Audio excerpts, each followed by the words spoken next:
Morte avvolta nel mistero con il corpo esanime di un turista slovacco di 22 anni trovato riverso a terra lungo la tromba delle scale dopo la caduta dal quinto piano dell'Hotel Bauer di Venezia, a 2 passi da Piazza San Marco, in pieno centro storico, uno degli hotel più lussuosi della città, poco prima di Calle 22 Marzo.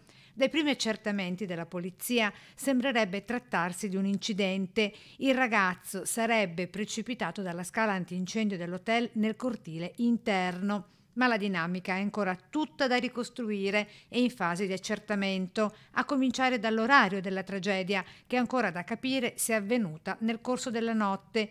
Il ritrovamento del corpo del ragazzo soltanto verso le 9 del mattino, orario in cui è stato dato l'allarme ai vigili del fuoco e alla polizia, quando qualcuno ha notato il cadavere a terra. La polizia sta continuando ad interrogare uno ad uno gli amici del ragazzo per ricostruire la terribile tragedia.